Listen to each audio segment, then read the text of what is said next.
Wyjątkowe auto dzisiaj. Tak wyjątkowe, że jak dosłownie kilka dni temu wrzuciłem jego zdjęcia na swojego Instagrama, to pisaliście: no, bardzo ładna Kia Ceed z pakietem M, albo ewentualnie Focus ST po liftingu. Ale to ani jedno, ani drugie. To coś zupełnie innego. To jest, proszę Państwa, najnowsze BMW M135. Nie i. M135 bez i.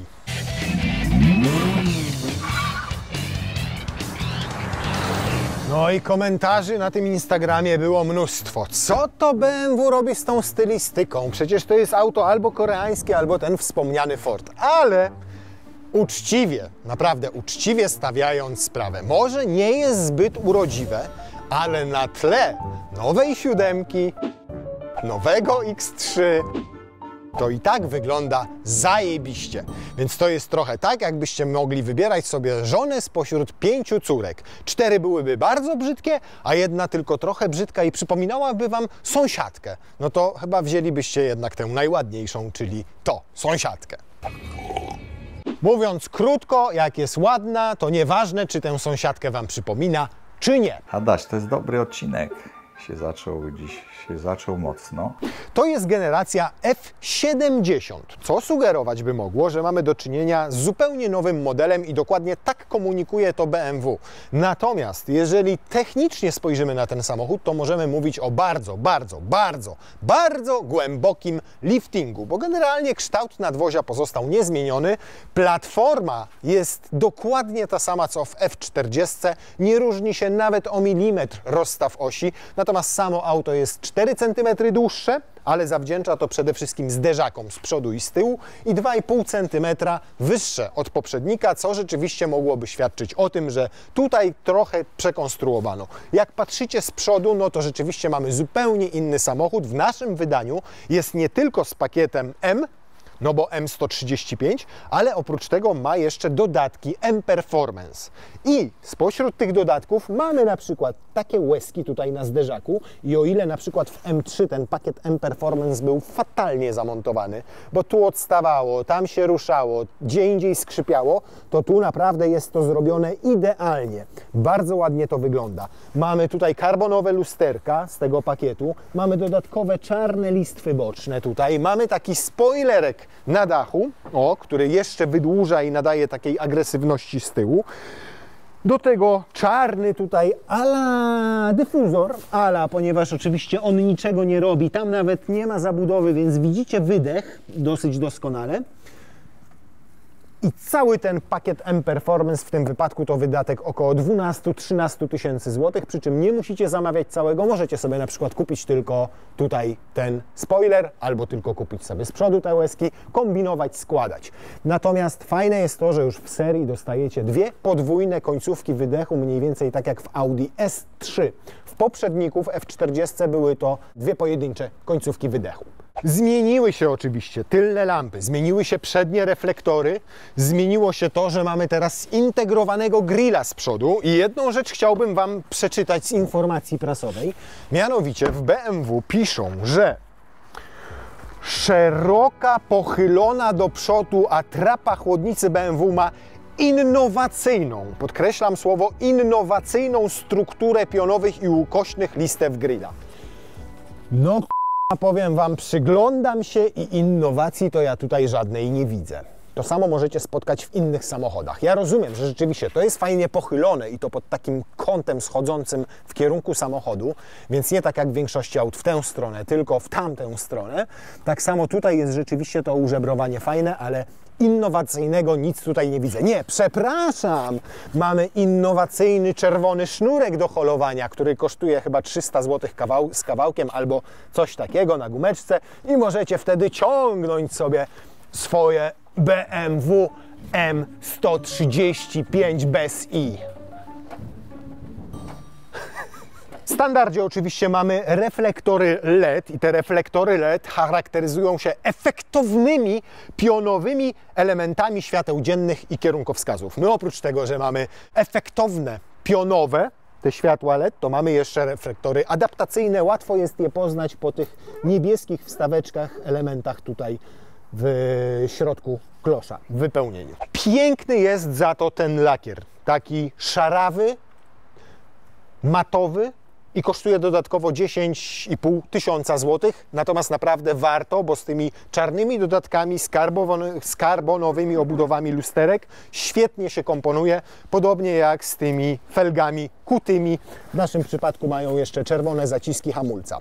My tutaj mamy też opcjonalny pakiet sportowy M, który obejmuje m.in. obniżone zawieszenie. Już w serii M135 jest niższe od każdej innej normalnej jedynki o centymetr, a ten pakiet z adaptacyjnym zawieszeniem jeszcze obniża samochód o dodatkowych 8 mm i rzeczywiście tutaj ledwo można wsadzić dłoń. Konstrukcyjnie w zawieszeniu też sporo zmieniono, ponieważ kąt pochylenia kół jest o 20% większy, zmieniono mocowania amortyzatorów tak, żeby były sztywniejsze, usztywniono strukturę całego nadwozia, więc BMW zapowiada, że ten samochód dzięki tym wszystkim zmianom ma się lepiej prowadzić niż poprzednik. To, czego nie zmieniono, to nie zmieniono silnika. Ale sprawdziłem sobie w danych technicznych i okazuje się, że jest zupełnie inaczej.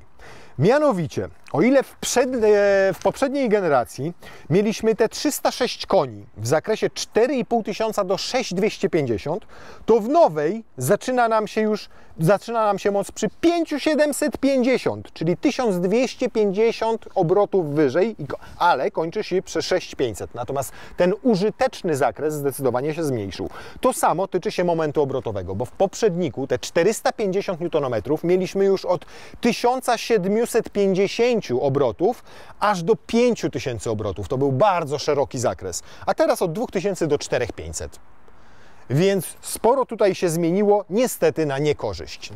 Na korzyść za to podobno zmieniła się skrzynia biegów, bo o ile w poprzedniku mieliśmy 8-biegowy Steptronic, skrzynię automatyczną, tyle że to nie był ZF jak w innych BM-kach, tylko tam mieliśmy skrzynię Eisina, która nie działała zbyt dobrze, tak teraz mamy tutaj skrzynię dwusprzęgłową 7 DCT. Natomiast ona też różnie działa zależnie od modelu. Testowaliśmy ją w X1 i mówiąc bardzo delikatnie, nie byliśmy zachwyceni jej pracą, no ale wiadomo, że to może być kwestia oprogramowania, które w tym wypadku mogło być zmienione, to okaże się podczas jazdy. Bardziej boli mnie co innego. Bardziej boli mnie to, że w momencie, kiedy wprowadzano tutaj w generacji F40 silnik 2-litrowy zamiast 3-litrówki, jaka występowała w G40, to mówiono, to wszystko, proszę Państwa, po to, żeby ograniczyć masę. Umieściliśmy ten sam silnik poprzecznie, zrobiliśmy samochód z napędem naprzód, bo po pierwsze klienci BMW okazało się, że jak jeżdżą jedynką, to nawet nie wiedzą, czy ten samochód jest z napędem na tył, czy naprzód, więc zrobiliśmy naprzód. I dzięki temu udało nam się ograniczyć masę o 25 kg. Dlatego dali 2-litrówkę i dlatego dali napęd naprzód. I podkreślali to głośno i wyraźnie. Ograniczyliśmy masę. I wiecie, co zrobili w przypadku F70? Do jej z powrotem dokładnie 25 kg. Więc mamy auto cięższe od poprzednika, mamy auto z mniejszą mocą od poprzednika, mamy auto, które ma mniej newtonometrów niż poprzednik. Wszystko to dostępne w mniejszym zakresie obrotów i w związku z tym mamy też gorsze osiągi. Wszyscy przyzwyczajają nas do tego, że samochody z generacji na generację swoje osiągi poprawiają, a BMW pogarsza, bo klienci nie potrzebują teraz osiągów, klienci teraz potrzebują, o tym powiem Wam później i pokażę. Natomiast klienci oczekują, że ci, co jadą za nimi, będą dokładnie wiedzieli, jakim samochodem macie, co kupiliście, jak dużo za to zapłaciliście, więc tu jest napisane M135i, ale bez i. W tym segmencie hot hatchy liczy się też, mimo wszystko, bagażnik. I ten akurat w tym wydaniu jest naprawdę spory. Bo o ile w tych mniejszych BMW z mniejszymi silnikami mamy tutaj 300 litrów pojemności, a to dlatego, że są wyposażone w instalację MHEV, tam jest akumulator, więc podłoga poszła wyżej, to tutaj jest 380 litrów pojemności. Całkiem dobry wynik jak na samochód kompaktowy. Zobaczcie, tam się kryją dodatkowe litry. Niestety ta półka nie jest wyjmowana, nie możecie obniżyć tej podłogi, więc możecie tam co najwyżej umieścić sobie plecaki, luźno latające graty, luźno latającą gaśnicę możecie sobie tu wrzucić. Dla odmiany apteczka musi być przyczepiona, bo jak wiecie, i to pewnie z fizyki, apteczka jest lekka, ale musi być przyczepiona, bo mogłaby Wam złamać kark podczas hamowania albo przebić kanapę. Natomiast gaśnica jest cięższa, więc ona będzie sobie spokojnie leżała, ona na pewno nie będzie się przemieszczała. Więc tak jak wspomniałem, ta podłoga, która niestety nie jest ruchoma i nie da się jej niżej umieścić, ograniczy pojemność tego bagażnika, ale i tak, zobaczcie, duża waliza wchodzi, tu jeszcze nam wejdzie jakaś kabinóweczka bokiem, spokojnie, gdzieś tu można jakieś graty jeszcze umieścić. Jeżeli dysponujemy tylko kabinówkami albo miękkimi torbami, to tutaj bez najmniejszego problemu, raz, dwa, trzy, cztery, 5 takich kabinówek nam się zmieści i to już jest bardzo dobry wynik jak na kompaktowe auto. Co ciekawe, nie chwalą się na klapie bagażnika tym, że to jest X-Drive, a tu oczywiście jest tylko X-Drive i tylko automat, nie ma z manualem, nie ma napędu szczególnie na tył, nie ma napędu tylko na przód. W związku z tym albo mamy 100% mocy i momentu na przodzie, albo możemy oddać maksymalnie do 50% mocy i momentu na tył, czyli typowy Haldex. Natomiast to, czym chwali się BMW, to tym, że z przodu na przedniej osi mamy mechanizm różnicowy Torsen, a oprócz niego specjalny system, który dba o trakcję na przedniej osi, nie sterując hamulcem, a w zasadzie systemem kontroli trakcji, tylko sterownikiem silnika, czyli w momencie, kiedy pojawia nam się uślizg któregoś koła tutaj z przodu, choćby podczas przyspieszania albo jazdy w zakręcie, to oprócz tego, że działa Torsen, oprócz tego, że część mocy i momentu leci tutaj na tył, to jednocześnie, gdy jest uślizg na przedniej osi, to sygnał jest wysyłany do sterownika silnika i to sterownik silnika odpowiada za ograniczenie mocy i momentu, a nie robi to kontrola trakcji przyhamowując któryś z kół. To teraz sprawdzian, jeżeli chodzi o miejsce w środku. No teraz usiadłem tak, że dobra, mogę tak jechać, nawet kawałek dalej. No nie, może nie na drugi koniec Europy, ale bez problemu te kilkaset kilometrów sobie przejadę. Jak na samochód kompaktowy, to naprawdę tutaj jest całkiem nieźle. Gdyby tam jechał ktoś, kto ma 1,80 m, to tutaj spokojnie z nogami też zmieściłby się ktoś 1,80 m i to dosyć wygodnie siedząc. Dzieciaki w ogóle nie będą tutaj narzekały na ilość miejsca. Nawet mając niższe kolana, to będą mogły te kolana włożyć sobie tutaj w to wgłębienie, w ten profil i będą miały naprawdę wygodnie. Więc jeżeli chodzi o nogi, to nie widzę tutaj dramatu. Przeciwnie jak na kompaktowe auta, już w szczególności jak na BMW, które słynęło zawsze z ciasnoty z tyłu, jest całkiem dobrze. Za to fatalnie jest nad głową. Mamy tutaj szklany dach, opcjonalny za 5,5 tysiąca złotych, ale tutaj zobaczcie, on jest wyprofilowany w odpowiedni sposób, tu się chowa roletka. Tylko no ani jak cofnę głowę, ani jak wezmę ją do przodu, ani w bok. Oczywiście oparcie kanapy jest nieregulowane. No po prostu nie ma tutaj dla wysokich osób miejsca nad głową. Mógłbym się trochę pochylić, no ale wtedy zobaczcie, co dzieje się z moimi nogami. Tak jak mówię, do tego 1,80 m, a nawet powiedziałbym 75 jest ok. Dzieciaki jak macie, nie są wyrośniętymi nastolatkami wychowanymi na sałacie z Czarnobyla, to ok, będą tutaj mieli wygodnie. Natomiast jeżeli będziecie tutaj wieźli kogoś wysokiego, to będziecie się po prostu nad nim znęcali i do... Co słuchasz? Ty, baba z Mercedesa jest w BMW. Podłokietnik jest? Jest. Ma 2 uchwyty na kubek? Ma 2 uchwyty na kubek. Fajnie, że nie wzdłużnie, fajnie, że poprzecznie, nie fajnie, że nie zakrywane. Wszystkiego mieć nie można. Można za to mieć 2 nawiewy klimatyzacji. Na prawe i na lewe stronę można mieć 2 gniazda USB-C, więc się też można podłączyć. To, co jest fajne, to fajne jest naprawdę wykonanie. W tej klasie nie jest to już oczywiste, bo w segmencie C, nawet w klasie premium, można spotkać inne wykończenie przednich drzwi, inne wykończenie tylnych drzwi. Tapicerki tylko wegańskie, ale ta jest całkiem przyjemna w dotyku, no może strukturę ma taką sobie, jest bardzo płaska ta kanapa, zobaczcie, nie ma żadnego wyprofilowania tak naprawdę, jak ławka w parku, więc w sportowym samochodzie to dziwne, szczególnie, że trzecia osoba tutaj, no bądźmy poważni, nie żartujmy, to jest 4-osobowe auto, nie wiem kto mógłby tutaj wieźć trzecią osobę po środku, jakiś tylko chyba sadysta.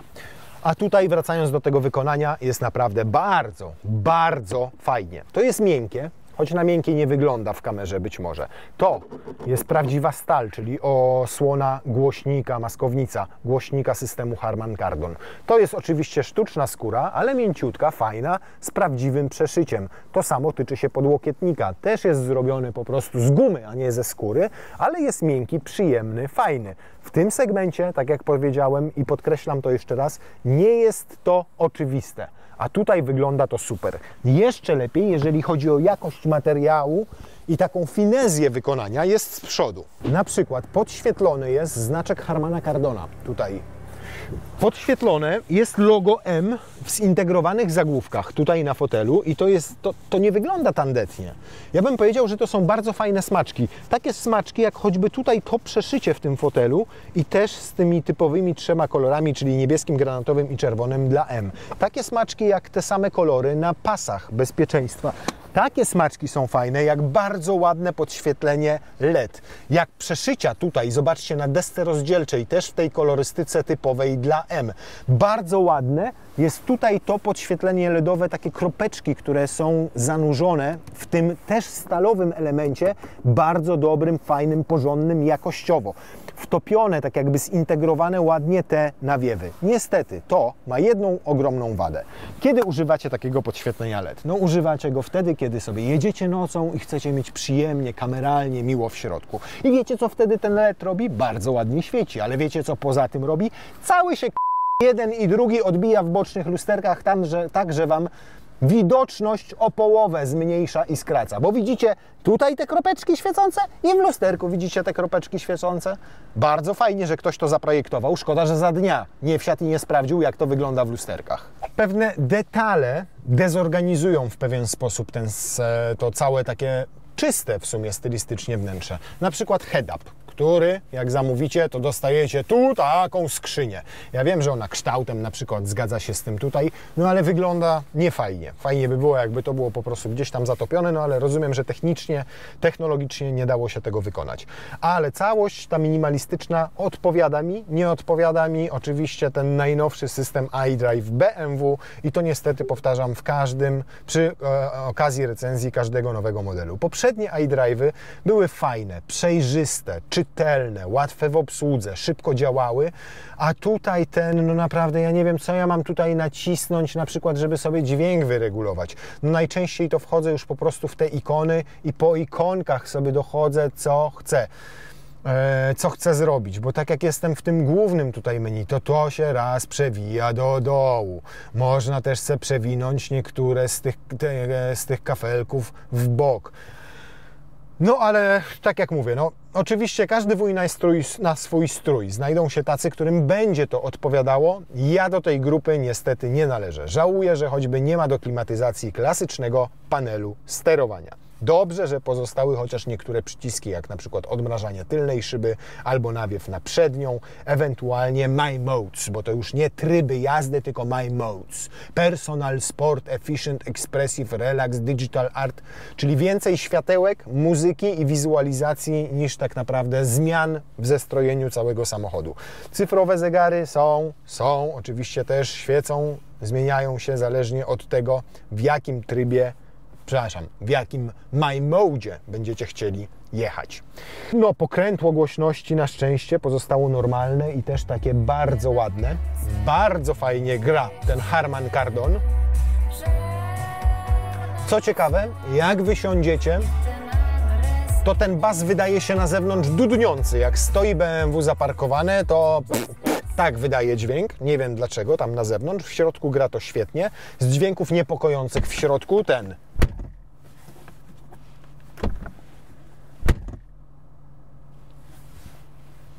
No nie tak powinny się zamykać drzwi w klasie premium. Za to tak powinna wyglądać klasyczna, fajna kierownica w samochodzie sportowym. Okrąg, nigdzie nie spłaszczona, z czerwonym paskiem tu na górze, żebyście wiedzieli, czy jedziecie prosto, czy już nie jedziecie prosto. Mięsista, fajnie przeszyta, bardzo ładnie tymi też typowymi kolorami dla M.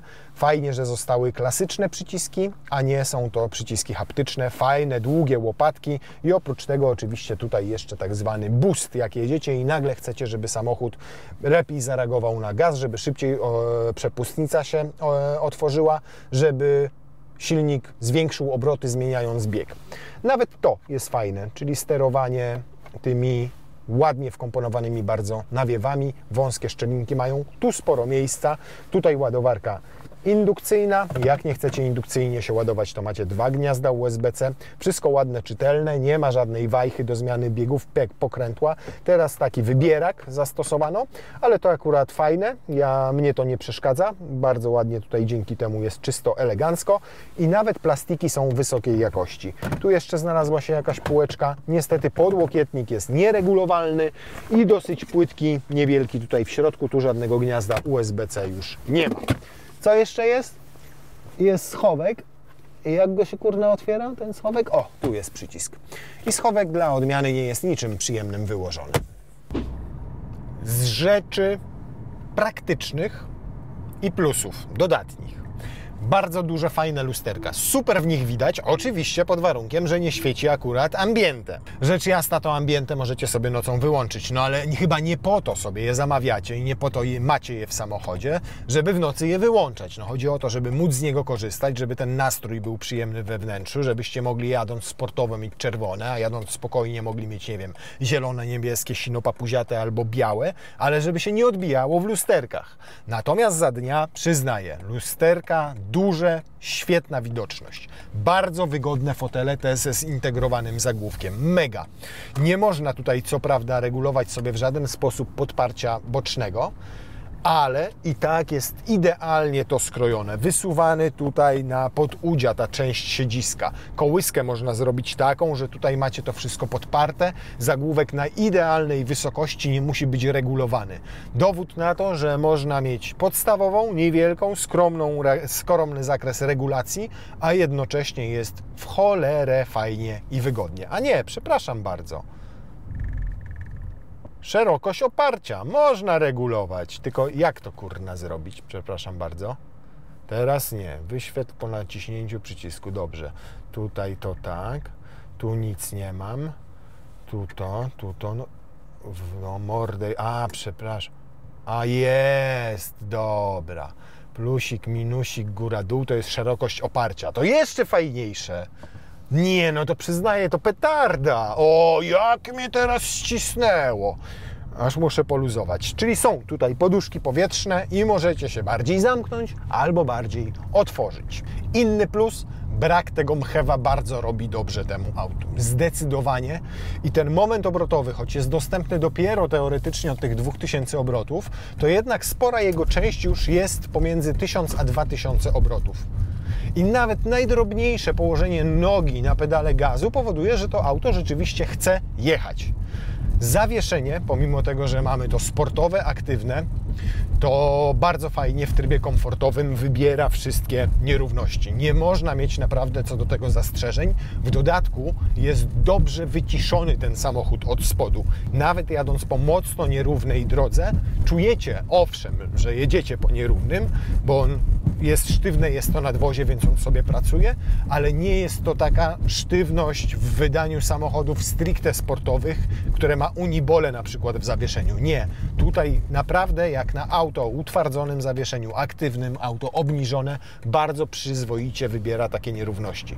Więc nie zrezygnowano z takiego komfortu na rzecz sportu, raczej znaleziono fajny kompromis. Kolejna rzecz, którą od razu czuć, to też dużo lepsza praca tej skrzyni biegów 7-biegowej DCT, czyli dwusprzęgłowej. Czuć to zarówno w momencie, kiedy jedziecie sobie delikatnie i ona wie doskonale, kiedy zmienić bieg na wyższy, kiedy go zredukować, jak i przy bardziej agresywnej jeździe.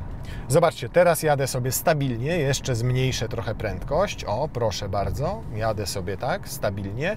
Wciskam pedał gazu teraz w podłogę. Uwaga, raz, 1,5 sekundy i on już jedzie do przodu. Więc mam wrażenie, że tą skrzynię 7 DCT zdecydowanie poprawiono względem tego, co odczuwałem w BMW X1, chociaż to może być też efekt tego, że oczywiście tam mieliśmy inny silnik.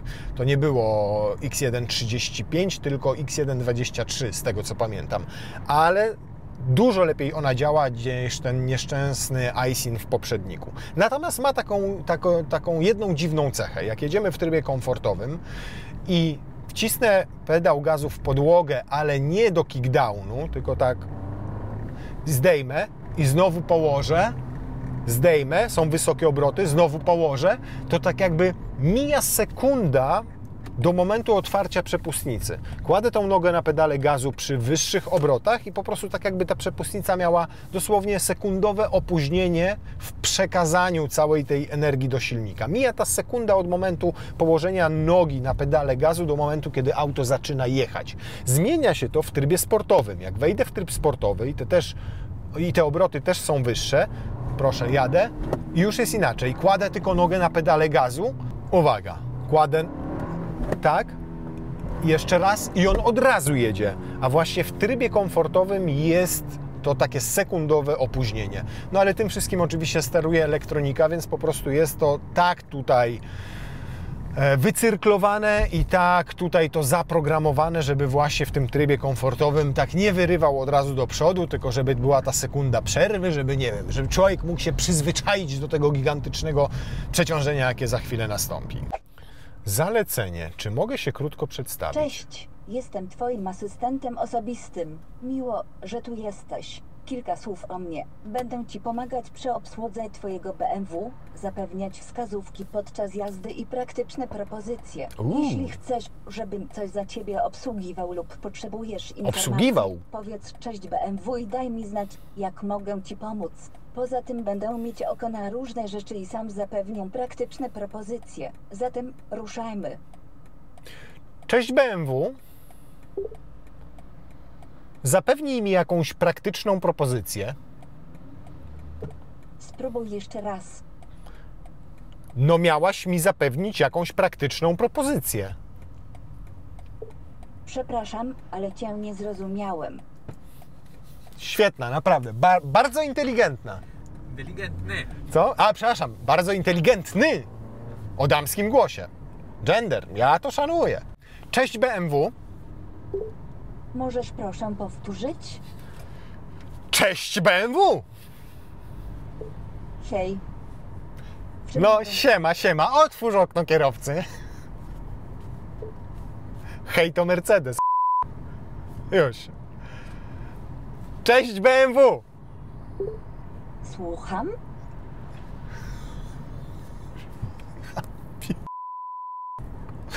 Cześć BMW. Przepraszam, ale Cię nie zrozumiałem.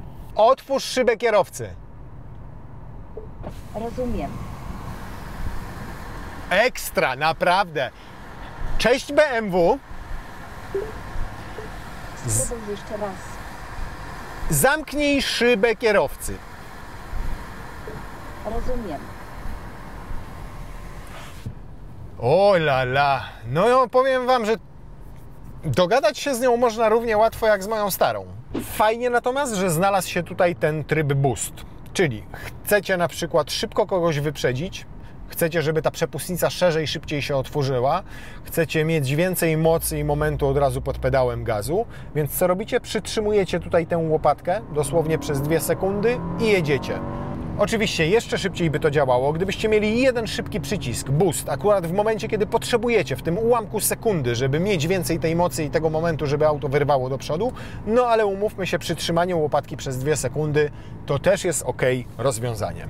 I też uczciwie trzeba powiedzieć, że ten X-Drive w takich warunkach, kiedy mamy mokrą nawierzchnię w tym momencie, to bardzo dba o to, żeby samochód miał kontrolowalny w pełni tor jazdy.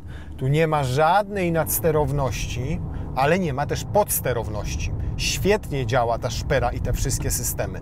Dopiero w momencie, kiedy rzeczywiście pojawia się przez sekundę podsterowność jakaś, to zaczynacie czuć, jak działa ten torsen i zaczyna przenosić na drugie koło ten napęd i uślizg momentalnie ustępuje. Naprawdę to działa super. To było na małym rondzie, a teraz sprawdzimy, jak to będzie na dużym rondzie.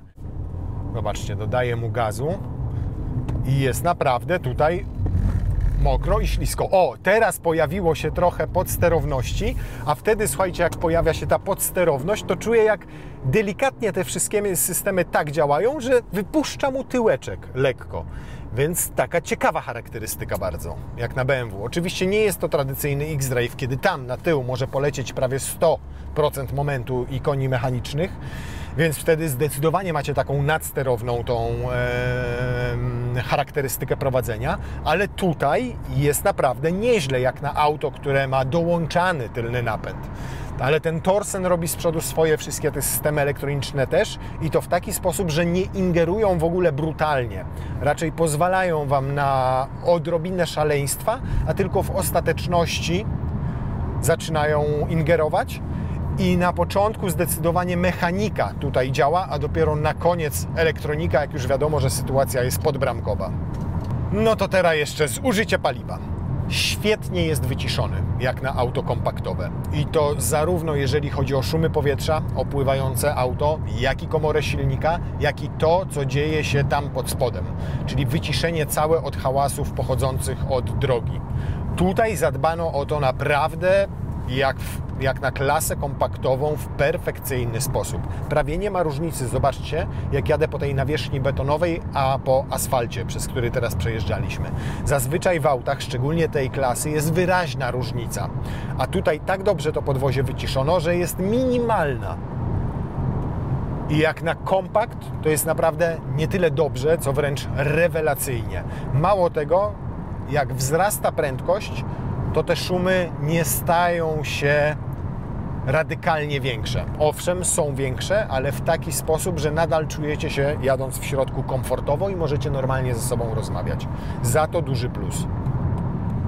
Przyjemnie też zaskakuje zużyciem paliwa, bo przy takiej stabilnej jeździe 120 na godzinę możecie liczyć na taki wynik. 6,8, powiedzmy 7 litrów na 100 km, biorąc pod uwagę moc samochodu, naprawdę dobry rezultat. Oczywiście wraz ze wzrostem prędkości te wartości też będą rosły, natomiast w takim codziennym użytkowaniu, jeżdżąc normalnie, nie szarżując, nie szalejąc, jesteście w stanie zamknąć się w 8 litrach. No wiadomo, kiedy ta jazda będzie bardziej dynamiczna, jak będziecie go gnietli, jak będziecie chcieli wykorzystać każdego z jego 300 koni mechanicznych i każdego z 400 Nm, no to będziecie mieli z przodu dyszkę, 11, 12, tak, też tyle potrafi spalić, no ale to już musicie jeździć tak, jakby Was ktoś oblał benzyną i podpalił, bo naprawdę w normalnej, codziennej, spokojnej jeździe, tak jakbyście jeździli każdym innym BMW serii 1, to zużycie paliwa będzie bardzo akceptowalne wartości osiągało, około 8 litrów. To pozostaje nam teraz sprawdzić, czy podobnie jak inne BM-ki, tutaj czas przyspieszenia do setki będzie taki jak fabryczny, czy może ciutkę niższy, bo BMW przyzwyczaiło nas tego, że pozostawia sobie zawsze jakiś tam margines. I zazwyczaj samochody ze śmigłem, które testujemy, w naszych pomiarach osiągają nieco lepsze rezultaty niż podaje BMW. I ciekawe, jak będzie w tym wypadku. Na naszą niekorzyść przemawia fakt, że jest mokro, popadało, wilgotna nawierzchnia. No ale mamy przecież X-Drive. Mamy z przodu Torsena. Mamy 300 koni. Więc zobaczymy, czy nam się uda 4,9 sekundy zrobić te 100 na godzinę.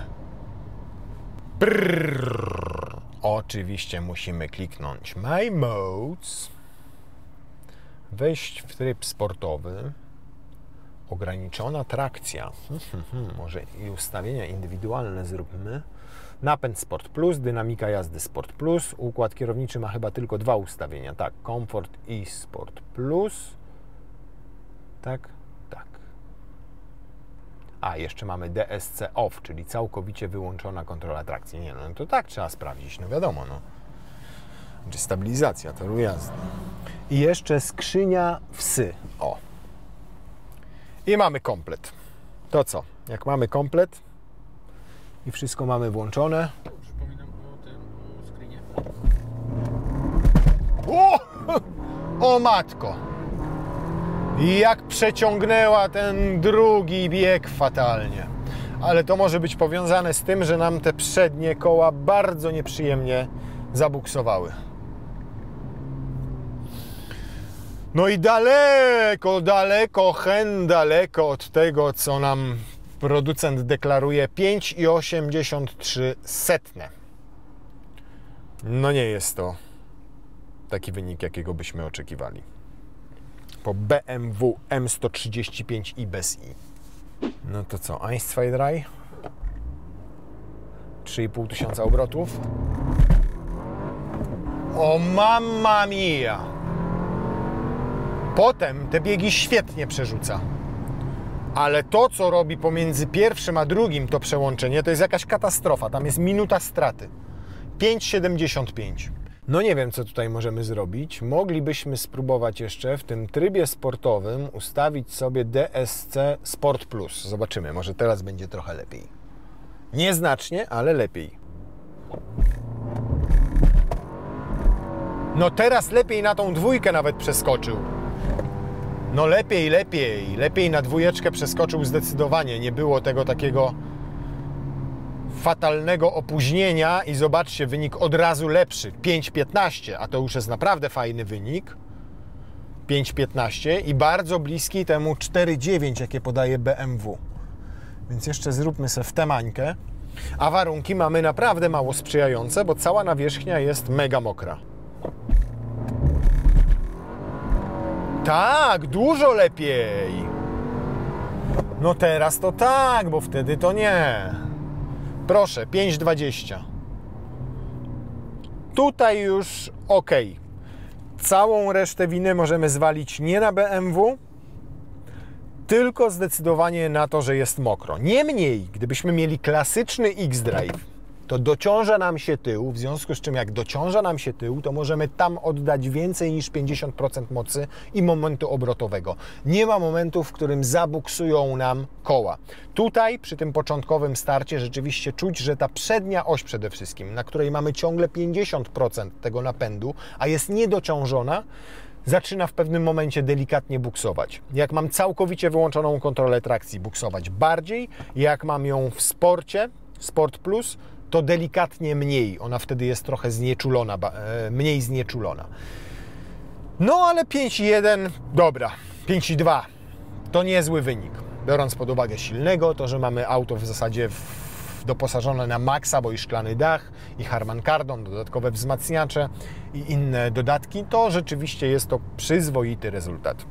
Zaskakujące jest to, w którym kierunku poszło BMW z tym modelem. Naprawdę. Bo jest to wyjątkowo spójny samochód. Bo po pierwsze ma bardzo fajny, spontaniczny ten silnik, w którym choć ograniczono moc, to pomimo tego naprawdę jest żywiołowy. Chce mu się, spontaniczny. Każde wciśnięcie gazu powoduje, że on jedzie. Bardzo dobrze współpracuje z tą skrzynią biegów, choć czasami, tak jak pokazywaliśmy przy pierwszym i drugim przyspieszeniu, kiedy straci kontrolę trakcji to auto, to skrzynia jakby szarpała przy tym pierwszym przełożeniu, a to tylko z 1 na 2, przy czym też od razu się to zmieniło, kiedy ta kontrola trakcji kiedy tę kontrolę trakcji wprowadziliśmy w tryb sportowy, a nie całkowicie wyłączyliśmy. Bardzo przyjemne zawieszenie, świetne wyciszenie, wygodne fotele, estetyka wnętrza naprawdę mi się podoba, poza tym, co mi się nie podoba, czyli obsługą tych multimediów i brakiem kompletnym na przykład sterowania klimatyzacją przyciskami fizycznymi.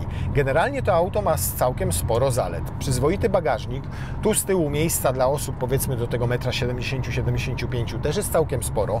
Tu za kierownicą czuję się bardzo dobrze. Świetna jakość wykonania na tle innych kompaktowych samochodów. Miękko, przyjemnie, rewelacyjne te detale. Można czepiać się szczegółów, tak jak to odbijające się światło elementów LED w lusterkach bocznych po zmroku, ale generalnie to jest bardzo udany samochód. Szybki, z fajnym zawieszeniem, fajnie działającą skrzynią, taki nawet powiedziałbym cieszący. Tylko że nie cieszący w sposób, w jaki cieszyły kiedyś hot hatche. Kiedyś hot hatche były takim biletem wstępu do świata sportowych samochodów. Nie musieliście wydawać 300, 400 czy 500 tysięcy złotych, żeby poczuć za kółkiem emocje. A problem tego auta jest taki, że tutaj już emocji nie ma. Że to auto jest bardzo poprawne, bardzo dobre, ale jak na hot hatcha zdecydowanie za mało jest w nim emocji. Mam takie wrażenie, że BMW starało się skonstruować szybkie auto dla młodych ludzi, ale młodych ludzi z innego pokolenia niż ja. Ja miałem jeszcze możliwość docenić BMW 135i, które miało tylko napęd na tył i ponad 300 koni mechanicznych. I ja mogłem pojeździć Renault Megane RS, czyli samochodami, których dzisiaj już nie ma w ofercie. Natomiast to auto jest zrobione dla nowego pokolenia, 25-30-latków, którzy chcieliby pojeździć czymś szybkim, ale jednocześnie mieć ekraniki, popstrykać, pobawić się kolorkami, którzy przywiązują mniejszą wagę do tego, czy auto pojedzie im nad sterownię i bokiem i będą musieli z nim powalczyć, którzy przywiązują mniejszą wagę do brzmienia silnika i wydechu, a większą wagę do bajerów, do wykonania, do detali. Mówiąc krótko, do ludzi, którzy lubią chodzić w modnych ciuchach i tak samo chcieliby mieć modne auto, tylko żeby miało z tyłu napis 135. I niestety, tak jak zlikwidowano z tego samochodu literkę I, tak samo powinni usunąć literkę M. To jest BMW 135. Bardzo fajny, bardzo szybki, bardzo porządnie zrobiony, dobrze jeżdżący hatchback, kompakt, ale nie hot hatch.